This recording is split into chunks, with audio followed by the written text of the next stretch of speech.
vamos a dar comienzo a la segunda ponencia de esta mañana. Y bueno, en este momento lo que vamos, ya como anunciamos un poco al principio, pues vamos a dar un salto cualitativo en la visión del tema, ¿no? Entonces aquí vamos a seguir profundizando en los cambios también, como hemos estado comentando a nivel más macroeconómico en la primera ponencia, pero aquí ya nos vamos a situar desde un punto de vista más del consumidor, de todos los cambios en los hábitos de consumo que ha sufrido también las decisiones en relación a todo lo que tiene que ver con el turismo, y fundamentalmente en estos cambios pues un papel esencial lo ha jugado el cambio tecnológico, las nuevas tecnologías, que desde luego son los que están marcando y van a marcar, al parecer, mucho más el futuro que tiene que ver con esta actividad. Para ello, pues bueno, pues tenemos a un especialista, a un innovador que desde luego está focalizado fundamentalmente en estas tareas. Es Javier Delgado Muerza. Es graduado en Hospitality Management por la Escuela Superior de Hostelería de Euskadi, de Bilbao. Esto fue una sorpresa. Posteriormente cursó un máster de 2 años en la Universidad de Cornell en New York y en la Escuela Superior de Ciencias Económicas y Comerciales de París. Actualmente es el director para Europa, Oriente Medio y África en la división de grandes clientes de Travel. Javier lidera uno de los equipos más importantes e innovadores a nivel mundial dentro de Google, y es el principal foco de su equipo es maximizar el rendimiento digital de los anunciantes más sofisticados, entre los que se incluyen cadenas hoteleras como Online Travel Agents, Tour Operators a escala mundial, etcétera. Previo a su incorporación en Google en 2011, Javier formó parte de Expedia INC, de la visión de catering de Iberia, y trabajó en Globalia Corporation, grupo turístico líder en España en el área de contratación y producto propio. También ha participado en numerosos foros y congresos de turismo e innovación a nivel internacional y participa como profesor invitado en varios programas de turismo del Instituto de Empresa de Madrid. Nació en Pamplona, aunque es bilbaíno de adopción, según nos ha dicho, y ha vivido en USA, Francia, Italia, y actualmente pues bueno, reside en Madrid, ¿verdad? Muy bien, pues nada más que darle la palabra a Javier para su exposición. Muchísimas gracias, gracias Cristina. Yo, si no tenéis inconveniente, daré la ponencia de pie, que siempre me es más cómodo. ¿Se oye bien con este micro? ¿Sí? Bueno, en primer lugar quería dar las gracias a Eustat por la invitación, a la UPV por la organización de los cursos, así como a los gobiernos regionales, la Diputación y al Ayuntamiento de San Sebastián por permitirnos estar hoy aquí con todos vosotros. La ponencia, las diapositivas que vamos a ver, tratan concretamente sobre el usuario. Tiene un enfoque desde el punto de vista de qué está pasando con el consumidor y cómo ha evolucionado en los últimos años. Y además de esa evolución y del impacto que ha tenido la tecnología en el mundo de travel, en el mundo de los viajes, también nos vamos a atrever a hacer una valoración de hacia dónde van las nuevas tendencias y qué implicaciones tienen.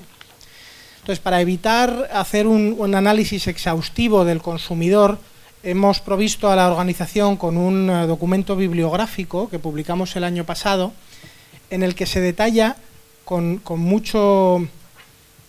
mucha granularidad cuáles son los hábitos de consumo de los usuarios a la hora de consumir y planificar travel. Entonces, en ese documento, que como os decía ha sido facilitado a la organización, podéis ver cómo se toman las decisiones, cuáles son las fuentes de información que los usuarios utilizan, cómo están evolucionando, el fenómeno multipantalla en la organización de los viajes, qué papel juega el móvil, qué papel juega el ordenador portátil, qué papel juegan las tabletas y demás. Y es un documento publicado en julio del 2014 que es muy rico en toda esa parte estadística de cómo se comporta el usuario. Entonces, hoy vamos a hablar de las grandes tendencias. En ese documento os remito a él para que encontréis el detalle que quizá no vamos a tener en las diapositivas que vamos a ver a continuación. Si pensamos en la tecnología, y el mundo de los viajes, la tecnología siempre ha sido una parte central a la hora de generar viajes o flujos de gente de manera masiva. Los primeros casos se dieron en las cruzadas, donde se empiezan a organizar grandes flujos, grandes movimientos de gente alrededor del Mediterráneo, fundamentalmente por motivos de religión. Pero ahí la brújula, un instrumento que se creó en China 200 años antes de Cristo, es a partir del siglo XIV-XV cuando empieza a convertirse en un elemento fundamental a la hora de poder organizar esos flujos de gente. Entonces, podéis decir, ¿y qué tiene que ver esto con la tecnología? Bueno, pues es un ejemplo de cómo la tecnología en origen empezó a impactar el movimiento y la organización de los viajes.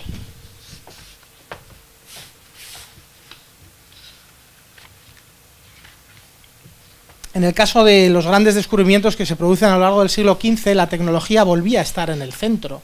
Fue el sextante, fueron el astrolabio y todo este tipo de instrumentos los que permitieron a los grandes descubridores españoles y portugueses de este siglo el poder llegar a lugares que antes no habían sido conocidos. Entonces, vemos que la tecnología juega un papel fundamental. Si avanzamos hasta nuestros días, hoy en día hay otras herramientas, como pueden ser los buscadores, que salvando las distancias están creando o están permitiendo que se produzcan grandes cambios en la inspiración y en el consumo de travel. Estos ejemplos nos hablan también de flujos migratorios como pudo ser los pioneros, los primeros habitantes de la América del Norte, en los que también fue gracias al impacto de la tecnología los que permitieron aquellos movimientos. Si pensamos desde el punto de vista del impacto económico, que se ha cubierto en la anterior ponencia con bastante detalle, el cual ha sido no funciona el clicker. ¿Cuál ha sido el impacto, o cuál está siendo el impacto económico, concretamente en esta comunidad autónoma que tiene el turismo? Podemos pensar que a lo largo de la historia una de las piezas fundamentales en el comercio en general y en el turismo concebido de una manera nueva ha sido la metodología de pago, el cómo se pagaba. Entonces, desde la edad de los metales en general, que empiezan a aparecer las primeras monedas, hasta el siglo XVIII, cuando empieza a democratizarse el viaje en general, vemos que van surgiendo distintos modelos de pago para poder comprar servicios o productos en aquellas personas que se desplazan fuera de su lugar.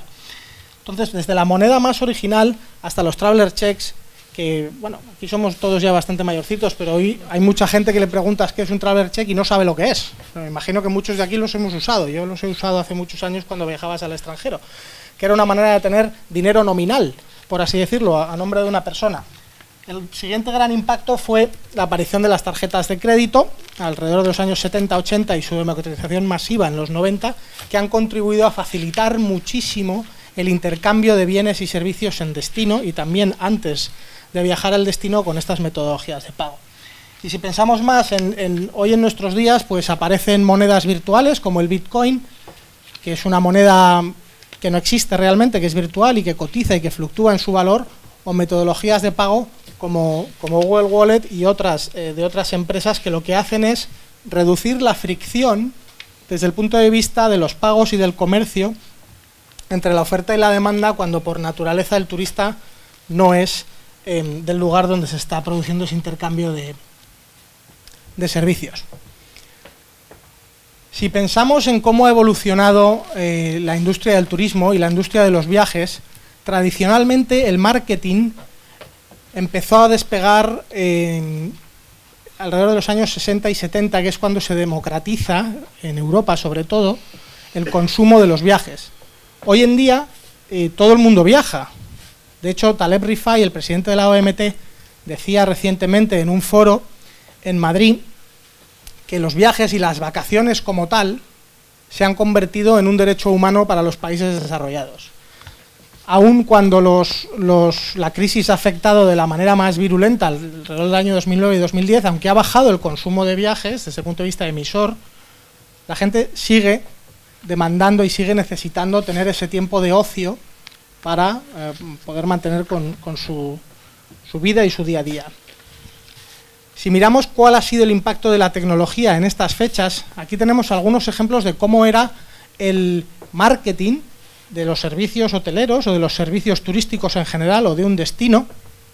De hecho, estamos físicamente en uno de los iconos del turismo más importantes, este palacio que se construyó a primeros del siglo XX, si recuerdo bien, fue residencia de la familia real española en su momento, y bueno, eso contribuyó de manera determinante a dinamizar la economía de San Sebastián, y fue el turismo más de élite que se asentó en la cornisa cantábrica en general y en la costa atlántica francesa. Después, cuando, insisto, se democratiza el consumo de viajes, la tecnología juega un papel fundamental. ¿Y por qué? Porque había que llevar un producto o servicio hasta un consumidor que se encontraba, por naturaleza, ubicado lejos de donde se iba a consumir ese servicio. Se empiezan a democratizar el vuelo aéreo, los billetes de avión que se escribían a mano, y bueno, era un proceso bastante complejo. Poco a poco todo eso se va mecanizando, aparecen los sistemas globales de distribución, los GDS como Amadeus y otros. Empieza a haber marketing de destinos. Se empieza a hablar de la Costa Brava, que fue el destino de Cano en Europa, la costa cantábrica. A ver. No pasa nada, le voy dando al ordenador. La costa cantábrica, como decía, o destinos emergentes en aquella época, como puede ser Marbella, muy ligados a una figura o a una persona en concreto, pero la tecnología lo que hace es llevar esos productos o esos destinos a los mercados emisores. Durante la ponencia anterior hemos hablado de la importancia del emisor y del receptivo, y al fin y al cabo lo que ha hecho la tecnología ha sido acercar esos dos mundos cada vez más. Hablamos del turismo y hablamos de una industria que es enorme. Se habla de que es una de las industrias más importantes del mundo y que contribuye al 10% de la economía mundial, que supone el 10% de la economía mundial, según las estimaciones del 2014 de World Tourism and Travel Council. En el caso de la OECD, que hemos visto antes, hablan del 6% para los países que se circunscriben a ese perímetro, y lo que vemos es que hay cuatro grandes causas o cuatro grandes motores detrás de cada viaje o de cada consumo de vacaciones, siendo el más importante el ocio puro, mientras que el trabajo o el visitar a familiares, religión o salud suponen un 33% aproximadamente, es el 52%, es decir, la vasta mayoría es siempre por razonamiento vacacional o de ocio.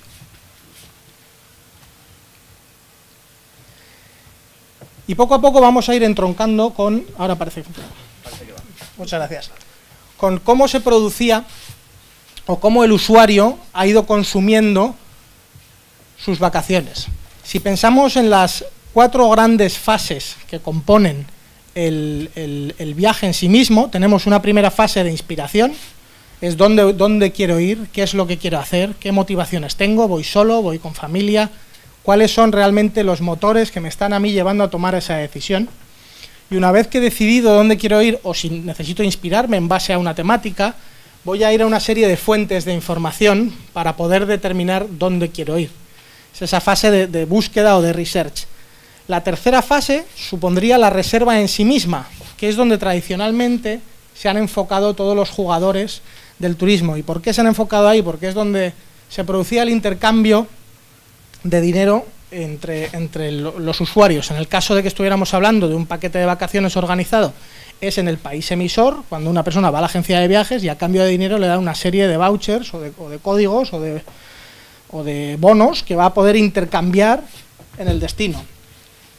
Originalmente, cuando uno hablaba de inspiración, se iba a guías como la guía Michelin, si alguien era un gastrónomo, o se iba a revistas como el National Geographic, que lo que hacían era difundir las bondades de un destino y explicar qué es lo que uno se podía encontrar allí. El marketing en sí mismo era un marketing bastante arcaico, en el que se hablaba de cuáles eran las características de un producto, ¿no? Si pensamos en las famosas 5 P's del marketing, pues siempre se hablaba del producto, de su ubicación, y aquí vemos ejemplos pues, de un hotel o de una línea aérea en la que lo que te dice, pues esta línea aérea viaja a X destinos. Hoy en día, si pensamos en cómo se venden los productos hoteleros o los productos turísticos en general, esto ha cambiado muchísimo. Prácticamente nadie habla de los atributos del producto, normalmente el precio tiene una importancia muy grande, depende de cómo de sofisticado sea el anunciante, a veces trata de generar una conexión emocional con el consumidor, pero lo que vemos es que se ha producido una evolución muy grande. La cadena de valor en el turismo tradicionalmente estaba determinada por tres grandes componentes: los proveedores de los servicios, que estaban normalmente en el destino, el usuario, que estaba en su mercado de origen, y en el medio existía una figura que era el agente, que era el que conectaba la oferta con la demanda, y en muchos casos además también permitía inspirar o dar algún tipo de orientación a ese consumidor que no sabía todavía qué es lo que quería hacer o dónde quería ir, o cuáles eran las opciones que tenía dentro de un determinado rango de presupuesto. Entonces era una cadena bastante sencilla y en la que tanto el proveedor como el usuario estaban cautivos, por así decirlo, de los agentes. Y el agente sigue jugando un papel fundamental, pero se ha transformado por completo en su función. Yo empecé a trabajar a finales de los años 90 y recuerdo las comisiones que pagaban las líneas aéreas entonces a los agentes, que eran quienes llevaban a mercado su producto. En algunos casos llegaban a ser del 25%. Cantidades absolutamente impensables a día de hoy, porque prácticamente no se paga, la línea aérea no paga nada a la gente. ¿Esto qué ha supuesto? Pues mirando ese ejemplo en concreto, el de la línea aérea y el agente, que los agentes se han tenido que reinventar. Y que el esquema proveedor, agente, consumidor ha cambiado por completo. Y aunque sigue habiendo una necesidad de intermediar, porque el proveedor de servicios prácticamente nunca puede vender toda la capacidad por sí mismo, la complejidad que ha aparecido en ese ecosistema es enorme. Esta diapositiva trata de ilustrar, y yo creo que lo hace con bastante éxito, la complejidad que existe entre el viajero o el consumidor de servicios turísticos y los distintos proveedores de los mismos. Entonces, de una cadena bastante lineal y bastante fácil de seguir, como es la que veíamos en la diapositiva anterior, aquí nos encontramos con una matriz prácticamente infinita en la que hay una cantidad enorme de jugadores en los que cada uno trata de buscar el engranaje entre esa oferta y esa demanda.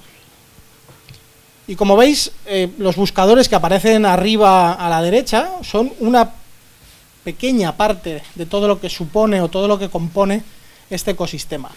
En el documento bibliográfico, que es la guía a la decisión del usuario del año 2014, podéis ver con mucho más detalle y dividido tanto por viaje de negocios como por viaje de ocio, cuál es el hábito de consumo y cómo está evolucionando el hábito de consumo de esos usuarios o de estos viajeros del siglo XXI, en el que la economía digital está teniendo un impacto y ha tenido ya un impacto enorme.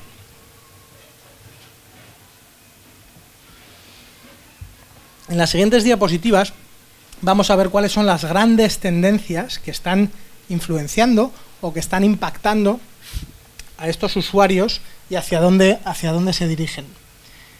Y vamos a empezar con algunas cifras.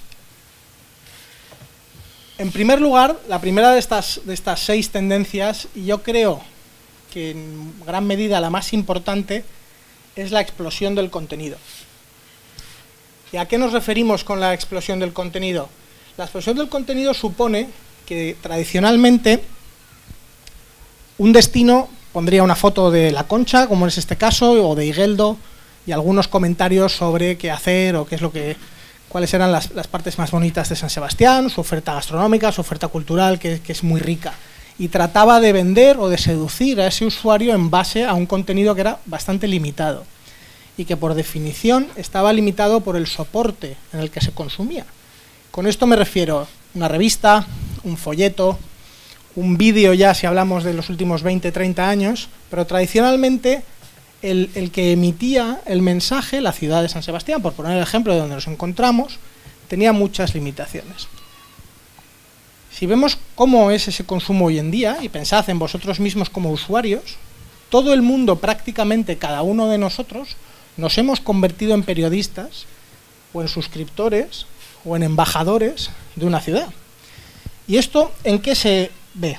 Esto se mide fundamentalmente por la cantidad de información que se está generando. En el ámbito del turismo, pero también en otros muchos. Si vemos la cantidad de información que se ha creado en la historia de la humanidad, desde que hay registros hasta el año 2003, se crearon aproximadamente 5 exabytes de información. Esa es la información que se crea cada 4 horas hoy en día. Cada 4 horas se crea la misma información que durante milenios de la humanidad. Si nos vamos a YouTube, YouTube es el segundo motor de búsqueda más importante del mundo después de Google, en el que, como me imagino que sabréis, el contenido fundamental son vídeos que suben a la nube de contenidos por parte de los usuarios. Si miramos cómo ha evolucionado en los últimos 5 años, la cantidad de contenido que se subía cada minuto era de 18 horas. En 5 años esto se ha multiplicado por un factor de más de 15. Son 250 horas que se suben. Es decir, en este rato que llevamos hablando, pues han subido miles de horas de contenido a YouTube. ¿Y eso qué supone? Que son los usuarios los que están ahora al volante, por así decirlo. Que somos nosotros si estuviéramos generando contenido de esta maravillosa vista, que incluso ya hay herramientas que permiten generar este contenido en tiempo real y consumirlo en tiempo real, como Periscope de Twitter y otras, en las que ya no hay limitaciones a la hora de enviar un mensaje, o hay muchas menos. Lo que hay, curiosamente, es un exceso de información que el usuario le cuesta ahora discernir qué es lo que tiene que buscar o dónde se tiene que enfocar. Si miramos desde el punto de vista de contenidos en redes sociales, que también son determinantes en la comercialización, vemos que el efecto es muy similar. En los últimos 5 años se ha multiplicado prácticamente por 8 la cantidad de imágenes que se suben en redes sociales. Hace muchos años podía ser el conseguir que una persona famosa o relevante en la vida pública se sacara unas fotos en San Sebastián y esas fotos aparecieran en una portada en Inglaterra o en Francia o en algún mercado emisor importante. Hoy en día esa misma técnica, por así decirlo, se puede apalancar y se puede generar de una manera muchísimo mayor y con una escala mucho más impactante y sobre todo medible a través de redes sociales. Y vemos que los usuarios están generando cada vez más contenido. Si nos vamos a otro aspecto fundamental, es el de la evaluación, lo que se llama en inglés reviews de un destino, cuando uno se ha alojado en un hotel o ha ido a comer a un restaurante o ha tenido una interacción con cualquier proveedor turístico y después hace una valoración. Lo que históricamente ha sido el boca a oreja se ha convertido en una industria de una escala inimaginable. Hay sitios web como TripAdvisor, del que se habla aquí, en el que en un minuto se están subiendo 100 reviews, 100 valoraciones sobre el hotel, cualquier hotel de aquí de la costa, o cualquier foto, se suben millones de fotos en un único año. ¿Esto qué quiere decir? Pues volvemos al ejemplo en el que la cantidad de información para tomar una decisión informada es cada vez mayor. Y lo más importante de todo es que es información generada por el usuario, porque tradicionalmente a todos nos ha pasado. A mí me ha pasado, en concreto en esta ciudad, no quiero meterme con nadie, pero en un hotel precioso que está aquí cerca, haber reservado una habitación y tener unas vistas a la Concha impresionantes, una habitación grandísima, que esas eran las fotos que aparecían en el hotel cuando yo hacía la reserva, y al llegar y alojarme me dieron una habitación muy pequeña y con vistas a la parte de atrás. Esto nos ha pasado a todos, ¿no? Y dices, bueno, ¿aquí qué ha pasado? La promesa que me hacen es una cuando voy a consumir, cuando hago la reserva, cuando intercambio el dinero y hago el pago, y después la experiencia de usuario que yo me llevo no tiene nada que ver. Y el problema es que la expectativa que se ha generado es esta y la experiencia de usuario es esta. Cuando yo, enfadado o insatisfecho, propago ese comentario en internet, eso no es que esté haciendo daño al hotel, sino que el daño que el hotel a mí me ha provocado como consumidor está teniendo un efecto muchísimo mayor que el que tenía en el pasado, donde yo le hubiera contado simplemente a mis padres o a mis amigos, hoy estaba en el Hotel X y resulta que de lo que decían, pues nada que ver. ¿Y esto qué supone? Que el usuario tiene una expectativa y un conocimiento del producto cada vez mayor. Hay muchos hoteles que ya hoy en día permiten navegar físicamente por las habitaciones. de tal manera que si yo, en este ejemplo que os he dado de un hotel aquí en San Sebastián, si hubiera podido ver que la habitación que había cogido era estándar, lo que sea, pues ya habría visto que esa habitación no tenía vistas a la Concha. Hay productos como Indoor Maps de Google que te permiten ver exactamente cómo es lo que vas a consumir. Más allá de hablar de los productos de Google, lo que yo quiero transmitiros con estos ejemplos es que el usuario sabe más. En muchos casos, sabe más aún que el propio proveedor o que el propio recepcionista que va a ser quien interactúe con ese usuario. Si nos vamos a ejemplos de Google Glass, un jugador de golf pues va a saber exactamente cuáles son los parámetros bajo los que está jugando, qué fuerza tiene que darle al drive, qué viento hay. Esto quiere decir que en todos los ámbitos del consumo, de ocio fundamentalmente, las señales que da la tecnología están permitiendo al usuario tomar decisiones mucho más informadas y como consecuencia tener una expectativa y un conocimiento del producto que va a consumir mucho mayor. Nos vamos a ejemplos de Barcelona. Recientemente estuve alojado allí y antes de ir dije, a ver qué pasa poniendo el nombre del hotel y la ciudad de Barcelona. Pues lo primero que me aparece es un vídeo en el que me describen perfectamente el hotel que cómo es y cómo me lo voy a encontrar. Si una imagen vale más que 1000 palabras, un vídeo pues digo yo que valdrá millones. Entonces, la conexión que tú estás generando con ese usuario y sobre todo la gestión de su expectativa es mucho más precisa gracias a la tecnología. Entonces, esa es la primera gran tendencia, que es la explosión del contenido, generado fundamentalmente por los usuarios, pero también bajo nuevos formatos por los proveedores de servicio. La segunda gran tendencia es la ubicuidad de Internet. Internet está pues prácticamente en todos sitios. Hace muchos años, yo recuerdo cuando iba a casa de un amigo porque ellos tenían Internet y yo no, en mi casa no había todavía, o cuando te tenías que ir a un cibercafé para poder conectarte. Hoy en día, gracias al wifi, gracias a la tecnología 4G y a las que están por venir, Internet está en todos sitios. Todos tenemos más de un dispositivo conectado a Internet. En muchos casos tenemos televisiones, tabletas, teléfono y ordenador portátil, tanto en el ámbito del trabajo como en el ámbito personal. Esta es una imagen, la que vamos a mostrar ahora, que es bastante representativa, sobre todo porque ilustra en un lapso de tiempo muy corto cuál es el cambio que se ha producido a nivel global. En el año 2005, con la elección creo que fue de Ratzinger como papa, esta es una foto de la gente que estaba esperando que se anunciara quién era el nuevo papa. Si nos vamos al 2013, han pasado 7 años, vemos que todo el mundo tenía algún dispositivo con el que estaba o bien registrando, o bien compartiendo, o bien capturando aquella realidad. Han pasado 7 años. La población que va al Vaticano a ver el anuncio del Santo Padre, con todo mi respeto, yo soy católico personalmente, no es la más avanzada tecnológicamente normalmente. Son en muchos casos gente mayor, monjas o gente de distintas congregaciones religiosas. Y vemos que en el año 2013, que han pasado ya 2 años, todos tenían algún tipo de dispositivo, lo que permitía que compartieran eso o que ellos tuvieran una perspectiva propia de un evento que para la gente religiosa era de especial relevancia. Entonces, han pasado 7 años entre una foto y otra, pero creo que queda bastante claro el impacto que tiene.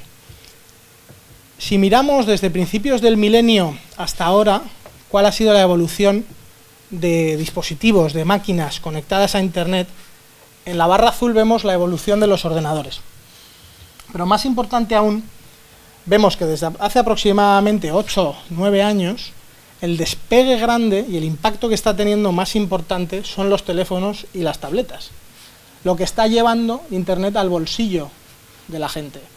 Y eso supone que todo el mundo tenga una opinión o una capacidad de generar contenido, como hablábamos en el primer punto, mucho mayor.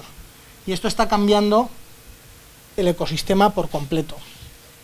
Si miramos concretamente al área hotelera, aquí vemos cuál es la evolución para búsquedas relativas a hoteles en un mercado relativamente maduro como es Estados Unidos, desde ordenadores y desde móviles. Y como veis, las curvas se cruzan, y de hecho ya se espera que este año, a lo largo del 2015, sea mayor el número de búsquedas en dispositivos móviles que en dispositivos fijos. Y esto, que puede parecer una anécdota, tiene unas enormes implicaciones desde el punto de vista comercial y desde el punto de vista de interacción con el usuario. Otro aspecto importante es cómo navega el usuario en los distintos dispositivos. Y son curvas normalmente en M y W, son totalmente complementarias. A lo largo del día, pues mientras estamos en el trabajo, usamos el ordenador, a la hora de comer usamos más el móvil porque hemos salido de la oficina, y por la noche se usa la tableta. A grandes rasgos. La pregunta es, ¿en qué dispositivo tengo que estar si yo soy el Hotel X de San Sebastián o la aerolínea Y de Madrid o donde sea? Obviamente hay que estar en todos, pero no es fácil estar en todos. Por razones de navegabilidad, por razones de generación de contenido, de usabilidad, por muchos distintos puntos, pero el que sabe capturar, el anunciante que sabe capturar esta realidad de los usuarios es el que está por delante. Hay un ejemplo que es un poco ordinario, pero muy representativo, y es que en Estados Unidos una gran compañía como es Amazon consiguió aumentar sus ventas de, no recuerdo si eran zapatos o de algún producto en concreto que vendía, en una franja horaria muy concreta de la mañana, y es cuando los usuarios estaban utilizando el baño. La gente cuando se levanta, normalmente lo primero que hace es ir al baño, y sin entrar en grandes disquisiciones de lo que se hace allí, todo el mundo va con su teléfono. Entonces empezaba a haber un comportamiento de usuario muy concreto, que es entre las 7 y las 8 de la mañana muchísimas peticiones de pedidos en Amazon, cuando no es muy intuitivo pensar que puede haber gente dispuesta a comprar, pero claro, si uno piensa en cuál es la situación y la atención en la pantalla, pues parece que genera una oportunidad muy interesante. Entonces, con esto quiero decir que la manera de consumir en general y de tratar y de interactuar con un usuario ha cambiado radicalmente, porque antes lo más importante era tener la zapatería en el bulevar con el ¿cómo se dice? Escaparate más grande y más limpio, con el servicio más atento y con la cantidad de producto más amplia posible para satisfacer a esos usuarios y que entraran cada vez más allí. Eso hoy sigue siendo importante, indudablemente, pero cada vez se producen más ventas a través de Internet, donde, bueno, pues también hay escaparates, pero donde el juego es distinto, ya no son metros lineales de fachada, sino cómo de bueno es el site y cómo de bueno es el usuario el anunciante que es capaz de llegar al usuario en los distintos formatos en los que navega. En el documento bibliográfico que hemos aportado, se dice que creo que es el 80 y pico por ciento, cerca del 90%, 9 de cada 10 usuarios buscan en más de un dispositivo siempre que sean viajes de negocio. Y los viajes de ocio es alrededor del 70%, por lo tanto también muy significativo. Es decir, que un usuario lo que hace es consumir como si fuera una entidad líquida, pasando de una pantalla a otra, un mismo servicio, y que a la hora de informarse se informa varias veces en distintas fases. Hablando de ejemplos de líderes de mercado que han sabido entender bien esto hace tiempo, aquí tenemos un ejemplo de la compañía Expedia, líder a nivel mundial en venta de productos turísticos. Yo trabajé muchos años allí, y esta es una empresa que al principio, o sea, hace ya 5 o 6 años, lanzó ofertas exclusivamente para usuarios en dispositivo móvil. Lanzó aplicaciones que eran realmente muy fáciles de usar. Por lo tanto, hablábamos de una primera gran tendencia, que es la explosión del contenido. La segunda, la ubicuidad de Internet, gracias fundamentalmente al teléfono móvil. La tercera gran tendencia que se está viendo es que Internet es local y personal. Es decir, antiguamente se decía, no, tú ponlo ahí en Internet y ya vendrá el consumidor y ya lo buscará, o ya se aclarará él o ella a la hora de conseguir lo que necesite. Una de las cosas que permite la tecnología es poder ser mucho más personalista, poder personalizar esa oferta de una manera mucho más precisa al usuario. Aproximadamente un tercio de las búsquedas que se hacen en Internet son sobre cosas locales. Es decir, estoy en el Palacio de Miramar, ¿dónde está la farmacia más cercana? ¿Cuánto tiempo tardo en llegar al aeropuerto de Hondarribia? En fin, algo que tiene una naturaleza local y que afecta a la persona en concreto, al usuario, a ese usuario en concreto, y que no es una búsqueda generalista. De hecho, más de un 15% de las búsquedas que se ven en Google como buscador al día son búsquedas nuevas, es decir, un sexto de esos usuarios están buscando cosas que antes no se habían buscado. Esto representa o ilustra muy claramente cuál es la naturaleza constantemente cambiante del usuario desde el punto de vista de la innovación o de la novedad, pero también de cosas que sean o que atañen al individuo concretamente. En el ejemplo de esta diapositiva hay una suma de las dos cosas, de la ubicuidad, del punto 2 que hemos visto, y de la personalización, y del uso del móvil para ganar tiempo.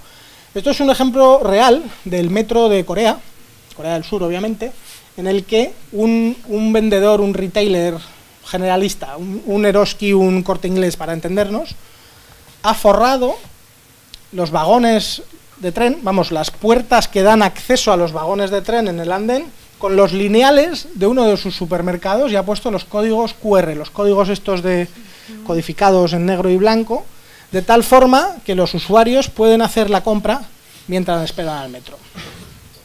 Esto es real, o sea, esto no es James Bond, esto no es una película de futurista, esto ocurre hoy en día en la calle.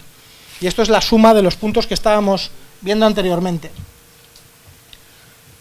Si miramos a otras formas de consumo que están surgiendo, hay ejemplos como Uber, que sin entrar en disquisiciones de si está bien o está mal, es la compañía con una capitalización bursátil de 50 billones con B de dólares, 50 billones de dólares, y es la compañía de transporte terrestre más grande del mundo y no tiene ni un coche, ni uno.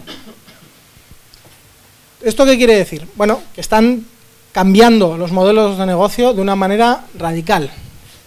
Que esto hay que hacerlo bien y de una manera legal y regulada, por supuesto, pero lo que está ocurriendo en muchos países, vemos, es que los gobiernos están tratando de ponerle puertas al campo, están tratando de regular lo que no es regulable. Entonces yo estoy totalmente a favor de que todas las empresas paguen sus impuestos, trabajen bajo unas mismas normas, que la competencia sea leal. Pero hay una cosa que al mismo tiempo es real, que es una base de usuarios enorme que está usando Uber.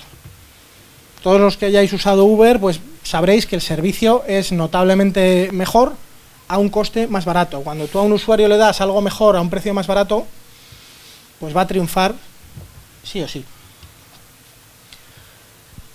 Si hablamos de otros modelos de negocio que están moviéndose en este campo, hay productos, por hablar en concreto de Google Now, que los que seáis usuarios de Android, veréis que cada vez aparecen más tarjetas dentro de vuestros teléfonos móviles que os dan información relevante para vosotros en el momento adecuado. Estos no son productos monetizables, pero son productos que te permiten a ti como usuario el poder gestionar tu día a día de una manera mucho más precisa, mucho más exacta.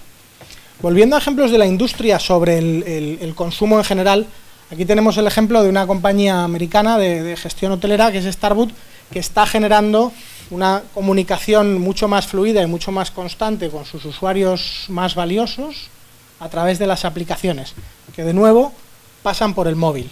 Todo esto son modelos de negocio que hasta ahora no existían y que están creciendo gracias a la tecnología y gracias a la personalización que permite esa tecnología. Por lo tanto, hemos hablado del contenido, hemos hablado de la ubicuidad o de la presencia constante de Internet en todos los ámbitos, hemos hablado de que esa tecnología o ese Internet permite dar soluciones mucho más personales y personalizadas a los usuarios, y a continuación vamos a hablar de la cuarta tendencia, que habla de la aceleración de los cambios que se están produciendo en estos mercados. Ya hemos visto al principio que se había producido la misma información en la humanidad durante milenios que lo que ahora se produce en minutos. Si pensamos en una semana, puede parecer poco tiempo, pero aquí hay algunos ejemplos de empresas que no son empresas de turismo o de travel, pero que están sabiendo utilizar la tecnología en su propio beneficio para generar muchísimo valor, u otras que no lo están sabiendo hacer, y con todo el debido respeto a Nokia, la que fue una empresa absolutamente líder en su segmento, pues que desapareció prácticamente a un market share irrelevante en un plazo de 3 años. Esto quiere decir que la importancia y la aceleración de los cambios es brutal. Es brutal para bien, pero también es brutal para mal. Aquellas empresas que no estén sabiendo adaptarse a sus usuarios, pues les está costando cada vez llegar más a ellos. Aquí he cogido tres ejemplos en concreto de empresas que tradicionalmente han vendido cosas de supermercado, como Tesco, y que hoy en día te venden prácticamente todo.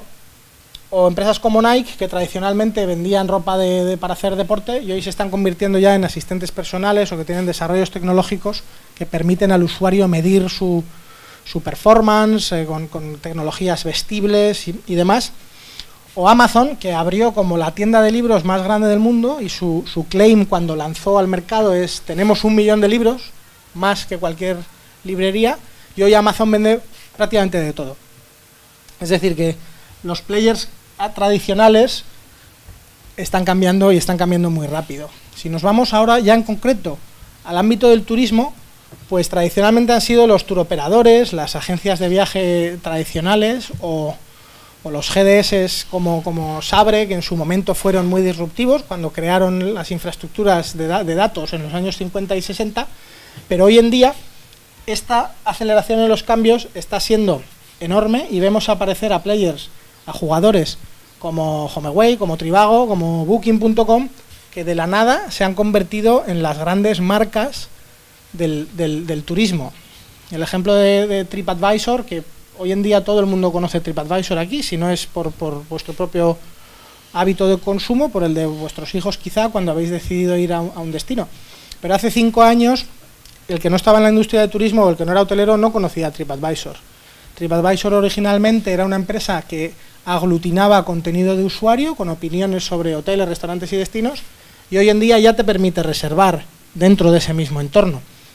Es decir, que son modelos de negocio que han empezado de una manera y que rápidamente están evolucionando a otra. Si pensamos en ejemplos como Hotel Tonight, empresas que nacen única y exclusivamente para dar servicios al usuario del último minuto, y hay un nicho de negocio muy importante y son empresas que despegan muy rápido en muy poco tiempo.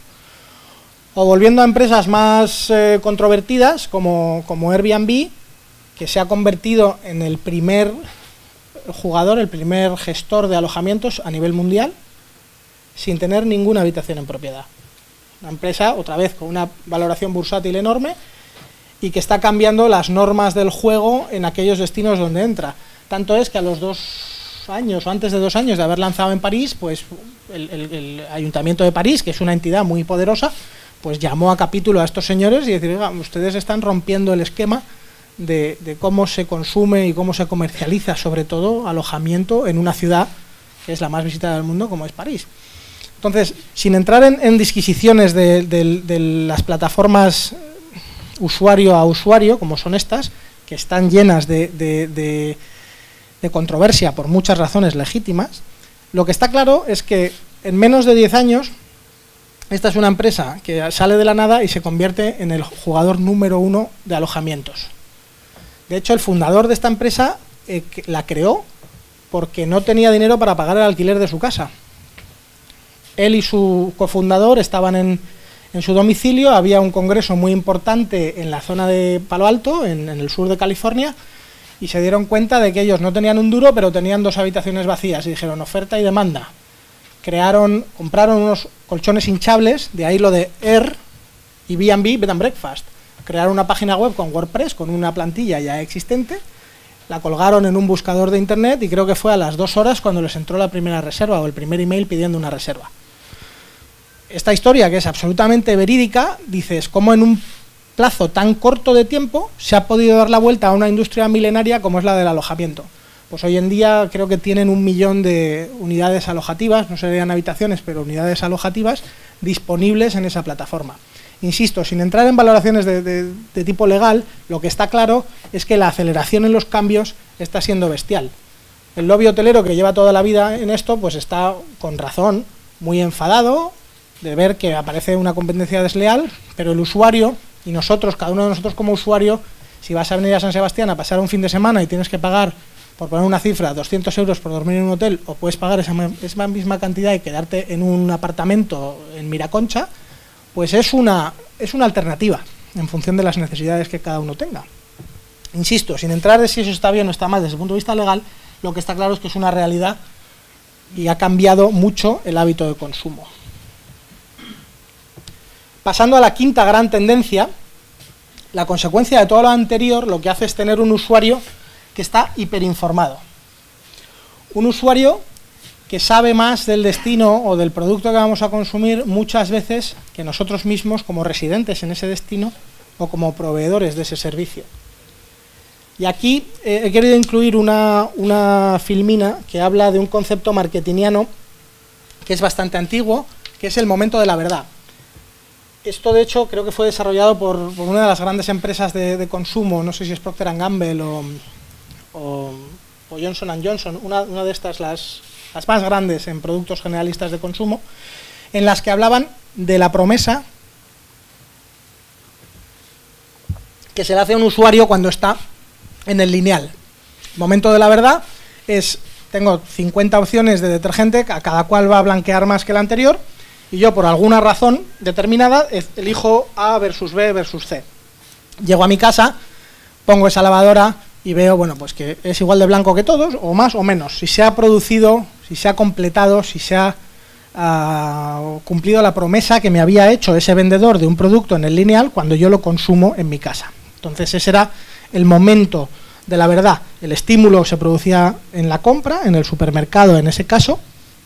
El primer momento de la verdad es cuando se me hacía una promesa sobre las características del producto, y después, una vez que llegaba a casa, veía si era cierto o no. Gracias a Internet y en gran medida a los contenidos generados por usuario, aparece un nuevo momento que es el momento cero de la verdad, en el que yo, a la hora de tomar esa decisión como usuario, me valgo de opiniones de otros, de terceros, similares a mí, para decidir entre el producto A, el producto B o el producto C. Y esto en el ámbito del turismo, que es lo que nos trae hoy aquí, pues puede ser, si me voy a quedar en San Sebastián, en el hotel A o el hotel B, pues me meto en TripAdvisor y digo, a ver qué dicen estos usuarios sobre este hotel, sobre sus vistas, sobre sus servicios, sobre las instalaciones y todo lo demás. Entonces, lo que era un proceso que se ha trabajado mucho desde el punto de vista de marketing, que era ese proceso lineal en el que había una serie de eventos perfectamente estudiados y que sabías cómo se iba a comportar el usuario antes de pasar al siguiente, la altura en el lineal a la hora de poner los detergentes pues es determinante. Obviamente se vende más el que está a la altura de la vista que el que está en el suelo. Todas esas reglas, escritas o no, de la venta retail, de la venta generalista, se han reinventado gracias a la tecnología y gracias a Internet. De hecho, mucha gente, no sé si vosotros mismos os ha pasado estar en un supermercado que es un ámbito, por así decirlo, offline, un ámbito que no es digital, y cada vez más tú sacas tu propio teléfono para decir, oye, ¿esto es un buen precio, sí o no? Si voy a comprar un producto caro, como puede ser una televisión o un ordenador, y dices, pues voy a comparar a ver qué me dice el teléfono y si en Amazon está más barato o si en Eroski versus Worten, cuál tiene mejor precio. Entonces, el hábito de consumo ha cambiado y lo más importante es que va a seguir cambiando cada vez más. Si pensamos en este proceso que en teoría debería ser asistido por la tecnología para ser cada vez más fácil y más fluido, curiosamente se está convirtiendo cada vez en más complejo, porque se hacen más búsquedas, porque a la hora de comprar un producto el número de sites, el número de sitios web visitados es de 17, prácticamente la mitad de la gente busca vídeos sobre el contenido de ese producto, de cómo es el producto. Si hablamos de unas vacaciones, la búsqueda relativa a esas vacaciones se va a hacer 6 veces. Si son vacaciones en familia, va a haber una búsqueda mucho más compleja. Y si pensamos en nosotros o en nuestras propias familias, pues muchas veces va a ser desde el ordenador del padre, luego desde la tableta de la madre, y luego el padre va a reservar el hotel por teléfono desde su propio teléfono. Entonces, para el anunciante, la vida cada vez es más difícil, cada vez es más compleja. Para el usuario cada vez es más fácil, pero para el anunciante más difícil, porque tiene que entender cómo es ese usuario. Que antiguamente, volviendo a la cadena de valor que hemos visto hace unas diapositivas, era muy sencilla. Agencia de viajes, compra, consumo. Ahora esa búsqueda y ese consumo se está haciendo muchísimo más largo y mucho más complicado.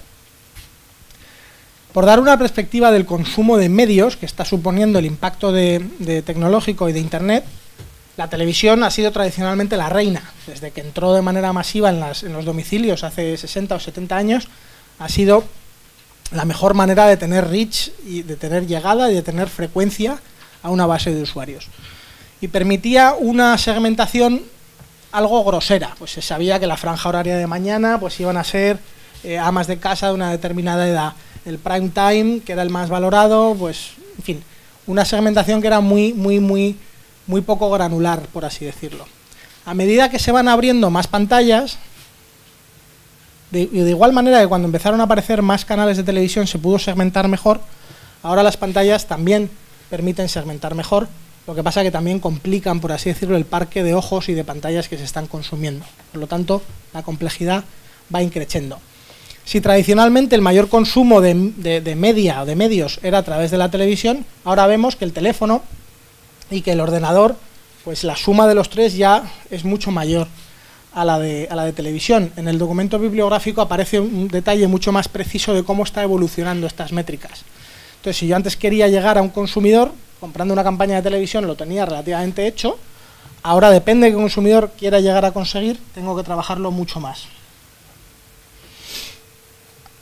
La velocidad, hilando con el consumo de medios anterior y volviendo al ejemplo de TripAdvisor, dentro de los 130 millones de reviews, de opiniones que tienen en esta plataforma, el 50%, más de 60 millones, se han generado en los últimos 12 meses.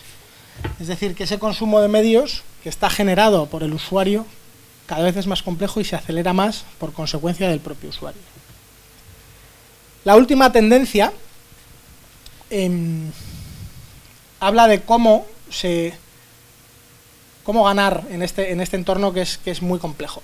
Y tradicionalmente el marketing, y en esta ponencia queríamos hablar de la vertiente marketingiana del turismo y de digital, lo más importante, más allá de un buen producto, era cómo se llevaba ese producto a mercado. En las agencias creativas, pues era el director creativo quien tenía muchísimo peso, el arte, lo que se llamaba el departamento de arte, las imágenes, los colores, la saturación, todas estas cosas eran fundamentales, y en menor medida era el plan de medios. Hoy en día es todo lo contrario.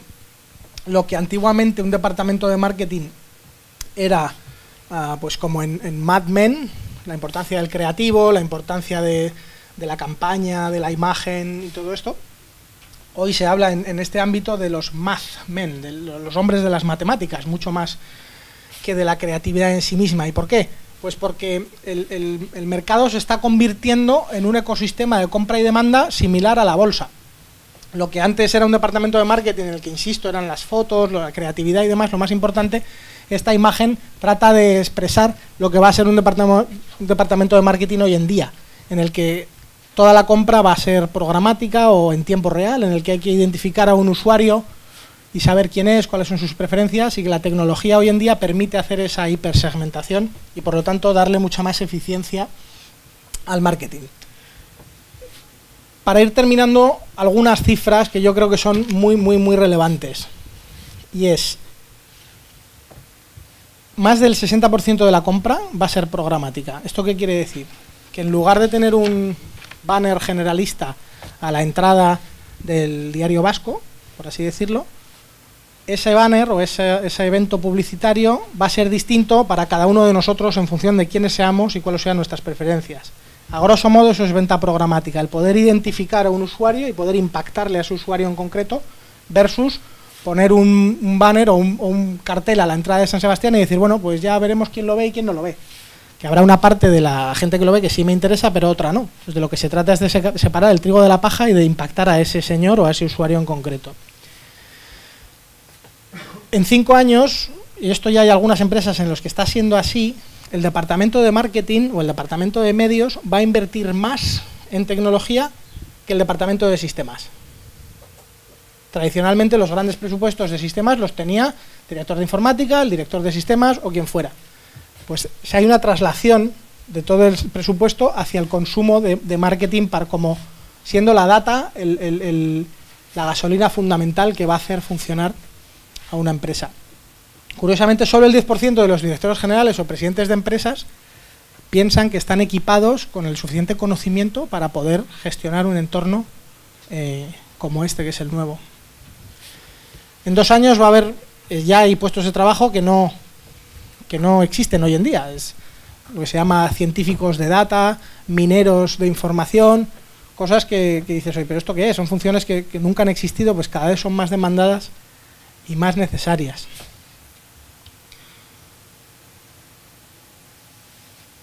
Aquí lo que he puesto esta diapositiva simplemente con el ánimo de expresar cómo están cambiando las formas de comunicación en una empresa, por así decirlo, llamarlo tradicional, como es American Airlines, ante el evento de una catástrofe. Cómo han ido utilizando conversaciones o plataformas como Twitter para hablar con usuarios, cuando tradicionalmente antes era vamos a evitar hablar de este tema cuando se producía una tragedia aérea, o vamos a ver cómo mitigamos la exposición a medios ante un evento muy desafortunado, y ahora lo que hacen es vamos a ser los primeros en hablar de ello, vamos a informar a los usuarios, vamos a contarle a la gente lo que está pasando, porque eso les da un valor añadido y mucho más competitivo a la hora de poder trabajar con usuarios. Por lo tanto, y para finalizar, las 6 grandes cosas que están cambiando Internet. Explosión de contenido, en primer lugar, ubicuidad de Internet como oxígeno prácticamente, un Internet que es local y personal para cada usuario, como consecuencia un consumidor hiperinformado y que cada vez sabe más y toma mejores decisiones desde el punto de vista comercial y desde el punto de vista de experiencias, y por último que para ganar en Internet o en un entorno digital, y Travel en concreto, que es de los más avanzados, ya no es una cuestión de arte, sino de matemáticas. Entonces, con esto, no sé cómo vamos de tiempo, creo que bien. Sí, y simplemente, ¿necesitas más? O... No, yo con esto he terminado. Me encantaría poder abrir ahora el debate, si queréis tratar de algún tema en concreto de los que hemos visto o de otros que no hayan sido tratados, sobre la importancia de digital en los viajes. Muy bien, pues no sé, Javier, agradecerte pues esta magnífica exposición, una cantidad y claridad de estos contenidos interesantes, que si algunos bien ya los intuíamos, los experimentamos, muchos de ellos pues han sido novedosos y a buen seguro pues nos han sorprendido. Y un poco de todo esto, un poco la reflexión, al menos que me surge a mí, es que verdaderamente ahí hay un mercado que está evolucionando y que parece que va a seguir evolucionando y que tiene un potencial muy grande y que de alguna manera va a dar muchas oportunidades de negocio, por un lado, a los que lo aprovechen, y por otro lado también los que están en este ámbito, concretamente el turismo, tampoco se van a poder quedar parados. Porque, bueno, pues en la medida en que ellos no estén, no va a servir solo, aunque tengamos un Hotel María Cristina enfrente de la playa, no de La Concha, sino que eso tienes que estar en el mundo virtual, no en el mundo real, sino parece que tienes que estar bien posicionado en el mundo real. Entonces ahí sí que has hecho referencia a este estudio que de alguna manera no aparece en el resumen, pero sí que, como es muy extenso, la verdad es todas unas cuantas fotocopias, yo creo que es muy minucioso, da los datos que Javier ha comentado, pero da muchos otros y muy interesantes. Entonces, bueno, yo os invito también, por lo menos, no sé si tenemos la dirección de correo, no estoy segura, yo creo que igual la habéis puesto en la ficha. En cualquier caso, dar el nombre a la azafata para que, bueno, pues yo os lo mandaría, porque yo creo que verdaderamente a los que estéis interesados, claro, no al resto, pues dais un poco, le comentáis y se os mandará. Ahí había un dato que también un poco me ha hecho reflexionar en este sentido, que decía que el 40% de los usuarios que han tenido una mala experiencia en un acceso móvil en la contratación o de su recurso turístico le ha repercutido negativamente, y como que se ha ido no ha seguido utilizando otro dispositivo para acceder a ese recurso, sino como que yo he interpretado como que se va a otro, yo qué sé, a buscar la alternativa turística a aquellos que te ofrezcan una conexión mejor y tal. Entonces, bueno, esto también me ha dado un poco la pista de la reflexión que he hecho, ¿no? De que aquí hay que estar, no sé si unido con lo último que has dicho, que hay que estar optimizado, pero bien, o sea que, ¿no? No sé si un poco sí, indudablemente, va en esa línea. Vamos a ver, la cantidad de oportunidades y el potencial que abre el mundo digital al turismo en general y a la economía más aún general es enorme. Lo que puede parecer esto es fácil, pongo una página web que me la hace mi sobrino que estudia informática y vamos a empezar aquí a vender un montón de habitaciones o de cubiertos o de tours por San Sebastián, pues no es necesariamente así, porque es un ecosistema enormemente complejo y al ejemplo que ibas del móvil, muy competido. Es decir, si un usuario está buscando en su móvil un hotel para esta noche o un restaurante para comer, si yo no estoy ahí de la manera adecuada, pero mi competidor está, me va a robar ese usuario. Entonces, esa competencia tan bestial que ha existido siempre en la economía se acentúa quizá más en el ámbito digital si no se sabe manejar como herramienta de manera adecuada. O sea que de aquí desde luego se puede sacar muchas conclusiones y el sector yo creo que las puede sacar y bueno, siempre en sentido positivo, ¿no? Sí, indudablemente. Y también luego la repercusión que también hemos visto en la primera exposición de todos los arrastres que puede tener este tipo de negocios en otra serie de actividades. Bueno, abriríamos un poco un turno de preguntas o reflexiones o cualquier otra cosa que queráis comentar un poco a Javier en este momento.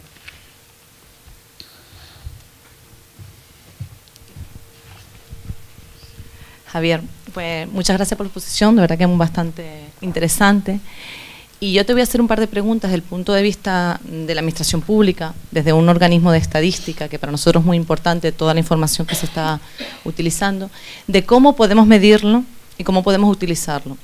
Yo soy usuaria de Google Trend, lo estamos utilizando para predicciones, y nos demandan mucha información desde tanto sector privado como sector público de las tendencias de búsqueda.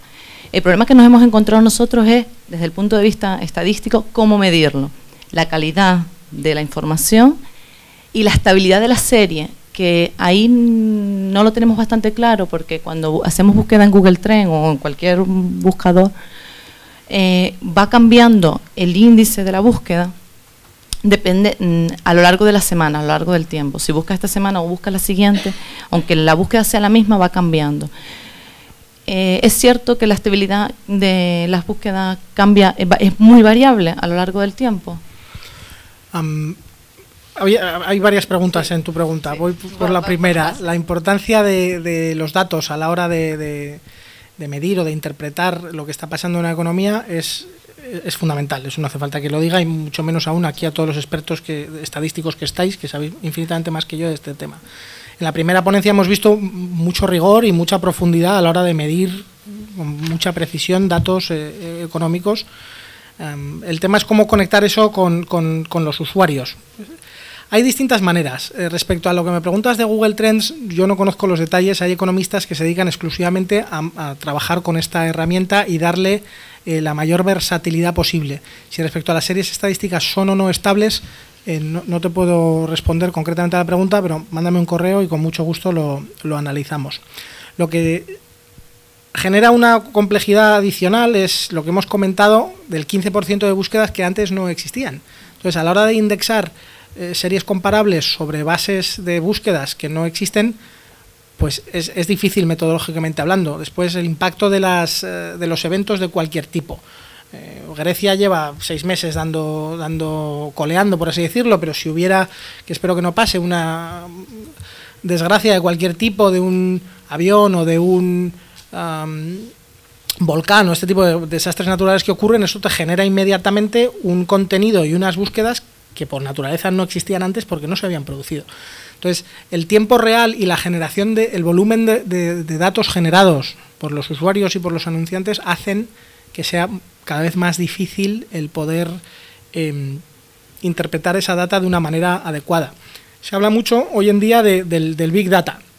¿Y el Big Data qué es? Big Data no es nada, es una palabra. Big Data es simplemente el saber extraer conclusiones adecuadas de todas esas señales, es decir, aglutinar todas esas señales que hay hoy en día, que pueden ser comentarios en Twitter sobre una isla en Canarias, más los comentarios en TripAdvisor, más las búsquedas que se están haciendo desde Holanda como mercado emisor, entender cuál es la capacidad aérea de Holanda y la estacionalidad, el PIB de la nación, la tipología de usuarios, es decir, coger esa miriada de inputs, poder ponerlas a trabajar de una manera lógica y coherente, y de ahí extraer conclusiones que sean válidas desde el punto de vista comercial, para la administración y para el sector privado, para todos. Lo difícil es pasar de esa parte cualitativa, claro, de lo que yo veo, claro, a nosotros que somos cuantitativos en el sentido de medición. La información cruda en sí misma, los datos en crudo, de ahí sacar y extraer de pues el efecto mariposa, ¿no? De por qué una foto que apareció en el Financial Times de San Sebastián supuso que viniera un editor, escribiera un artículo y de ahí se generara una visita, una serie de flujos, estas cosas que lo bueno es que antes no se podían medir o no se podía trazar hacia atrás cuál era el origen de un determinado evento. Ahora, gracias a la tecnología, es mucho más fácil conseguir esa trazabilidad, pero queda mucho por hacer. Gracias. Yo misma quería... Está bien esto, ¿no? Dos cosas te quería comentar, ya más desde un punto de vista de, bueno, pues de usuario, ¿no? ¿Hasta qué punto no se puede producir la saturación, saturar al usuario, ¿no? Es decir, hay veces que y dices tú, bueno, yo ya desconecto porque ya es que me han saturado, tanto bombardearme con mis preferencias, etcétera. Un punto. Dos, ¿hasta qué punto, digamos, no tienes tanta información, estás sobreinformado, pero parte de esa información es cierta, no es cierta? ¿Hasta qué punto los proveedores influyen no sé, en la información que te ofreces? O sea, es decir, ¿cómo distinguir dentro de toda esa información? ¿Cómo distinguir dentro de las opiniones las que son reales, las que son... No sé, el proveedor no puede incorporar opiniones que en realidad no son de un usuario, si lo son, no lo sé, ¿no? Y luego también un poco el tema de la protección de los datos de carácter personal, ¿no? O sea, son tres puntos o tres temas que me surgen a mí de lo que has comentado. Sí, que van los tres muy de la mano, de hecho. Por coger el primero, la saturación, pues hay un término anglosajón acuñado hace unos años que habla de la infoxicación, ¿no? Que es la intoxicación a través de información. Con la cantidad de datos que se genera, que hemos visto dos ejemplos de YouTube y de fotos en general, cada vez es más difícil el separar el grano de la paja. Entonces el usuario muchas veces se enfrenta a una complejidad que es navegar un mar de información. Pero al mismo tiempo, una de las cosas que se ven los usuarios es ese 15% de queries, de búsquedas que son nuevas, y unas búsquedas que cada vez son más largas desde dispositivos móviles. Es decir, el móvil hemos visto que está creciendo de una manera exponencial y está impactando todo el hábito de consumo. Es contraintuitivo pensar que en una pantalla mucho más pequeña que en la de un ordenador, porque esto tiene unas pocas pulgadas, voy a hacer una búsqueda más larga. Y curiosamente es así. ¿Por qué? Porque la búsqueda que se hace es mucho más refinada. Si yo estoy en San Sebastián, en lugar de poner Hotel San Sebastián, si estoy ya físicamente aquí, voy a poner Hotel San Sebastián, vistas a la Concha, spa y que admita perros. Entonces, la longitud de la query es cada vez más larga, con lo que es el propio usuario el que se está refinando en las búsquedas. Eso supone que ese mar de información se reduce de alguna manera porque el propio usuario, la señal que manda en la búsqueda es mucho más específica. La veracidad de los contenidos, pues esto para empresas como TripAdvisor y otras es un problema y una obsesión al mismo tiempo, en el que tratan de medir constantemente a través de distintas formas y distintas señales el que sean esos contenidos veraces, porque es lo que le da legitimidad a su modelo de negocio y a su propio contenido. Hay otro fenómeno que es que este empoderamiento, que es una palabra horrorosa, pero que se ha hecho del usuario gracias a la tecnología, está llevando a que el usuario muchas veces actúe de secuestrador del hotel. Ejemplo, estoy haciendo el checkout, mire usted, le voy a poner a parir en TripAdvisor o en la web que sea, si usted no me hace un descuento o no me mejora la habitación o no me paga el parking o lo que sea. Esto es una realidad en que usuarios pues malintencionados muchas veces están empujando o prostituyendo o malutilizando esta infraestructura que se ha creado y que en muchos casos generan contenidos que no son reales. Entonces, lo que sí sé es que las empresas cada vez más tienen metodologías algorítmicas para poder identificar cuáles son esos contenidos y evitarlos. Igual que hay fotos que no se corresponden con la verdad, o hoteles que critican al hotel de enfrente para rankear mejor, estar mejor posicionado en determinados buscadores, porque tiene un impacto en la rentabilidad. Al fin y al cabo, todos los hoteles, igual que cualquier empresa, lo que quiere es ganar dinero. Entonces, tratan de armarse, pero eso hay que hacerlo de una manera legítima, pero igual que en el mundo offline o en el mundo no digital, esa problemática también existe. Entonces se está constantemente mejorando o buscando maneras de evitar o de asegurar la veracidad del contenido. Y tercer punto y más importante, la data personal.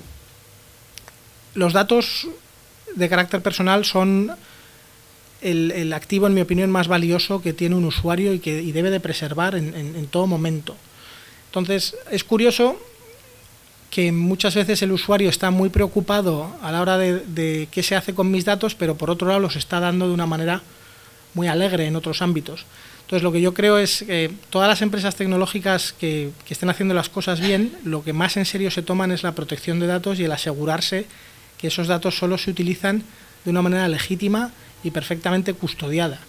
De hecho, yo creo que el área más importante donde Google dedica más recursos es asegurarse la protección de esos datos y que la personalidad o el perfil de un usuario nunca pueda ser objeto de mal uso o de ser abusado por ninguna parte.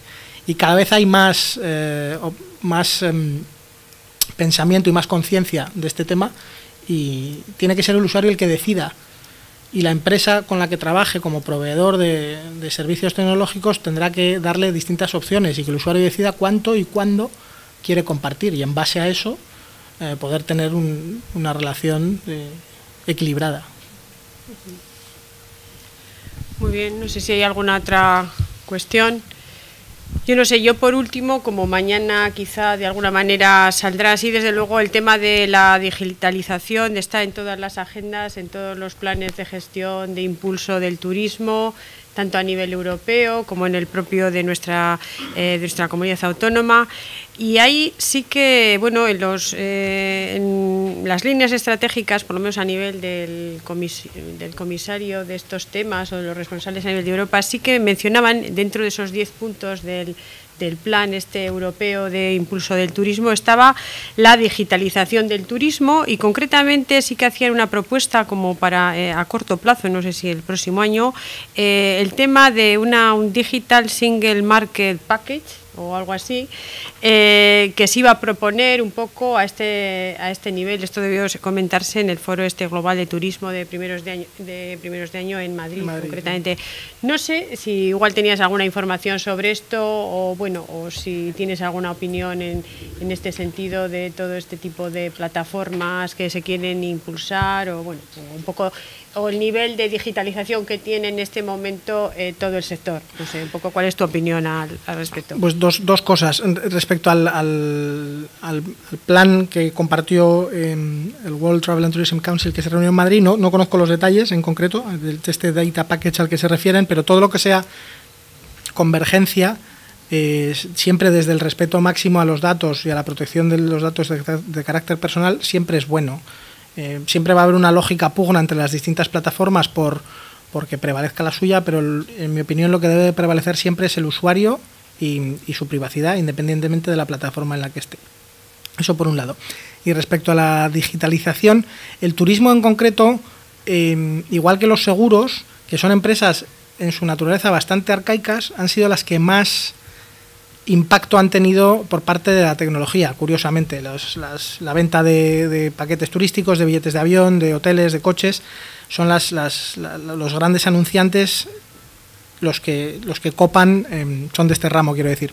Los seguros igual, los comparadores y demás. Hay otras que están tardando más, pero la capilaridad que está teniendo el mundo digital es enorme, y yo creo que solo va a crecer.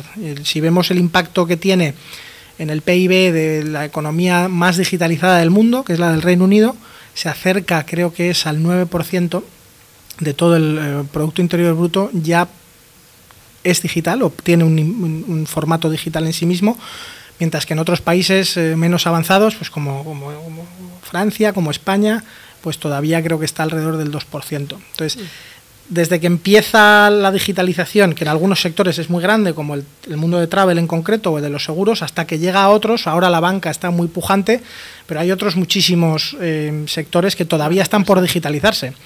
Y bueno, yo creo que cuanto antes empiecen, mejor, porque... O sea, que tiene un buen nivel en este momento el sector turístico. Sí, el sector turístico indudablemente a nivel mundial es el sector más digitalizado que hay. Pues parece que los planes este tema le tienen también subrayado, porque hay que avanzar. Y bueno, en este momento, si no tenemos ninguna otra pregunta, pues nos daríamos unos 15 minutos de descanso antes de 25. Reanudaríamos ya la última por hoy intervención que tenemos. Muchas gracias. Muchas gracias.